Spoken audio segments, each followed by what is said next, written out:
Жаңы конституцияга каршы пикирин берген активист Тилекматка уулуна 2020 жылдагы парламенттик шайлоодо добуш сатып алган деген айып тагылганы турат. Бул туурасында саясатчы Молдокматов айтып чыкты. Анткени активисттин үйүн тинтүүгө алганда Кочкор районундагы агитаторлордун тизмеси табылып, милиция алардан бирдей көрсөтмө алган. Буга чейин активистке коюлган айыптар коомчулуктун терс маанайын жараткан соң эми башка айып тагууну көздөп жатканын билдирди. Булар эми коомдук пикир жаралып, анан өтпөй калган, анан элдин назарына калып калуу коркунучунан улам азыр ушу көрсөтмөлөрүн алды деген маалыматыбыз бар.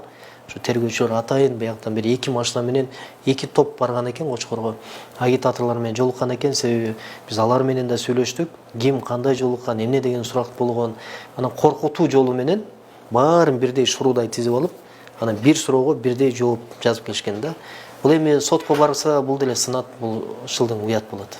Эгерде активистке добуш сатып алуу боюнча айып тагылса, бул бийликке аброй алып келбейт. Анткени октябрь окуясы бийликтики делген партиялардын айынан келип чыккан. Ал эми Тилекматка уулу шайлоого республика партиясынан катышкан. Мындай учурда президент октябрдагы парламенттик шайлоонун жыйынтыгы добуштарды сатып алуу боюнча жокко чыккан деген жарлык чыгарып, азыр жергиликтүү кеңештин шайлоосуна кайра бараткан. Ошол кездеги талапкердин бардыгы суракка алынышы керек дейт. Президент жарлык чыгарыш керек.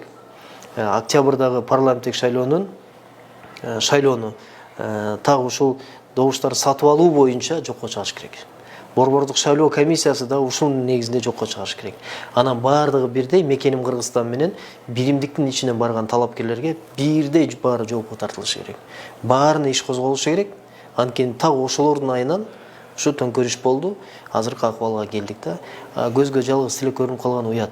Анан үстүнө мен айтам, Тилек бүгүн 2 бөлмөлүү ижарада алынган квартирада турат.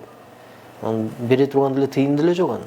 Ал эми активисттин жактоочусу Амантур Абдрахманов адвокаты катары анда бул боюнча маалымат жок экенин билдирди.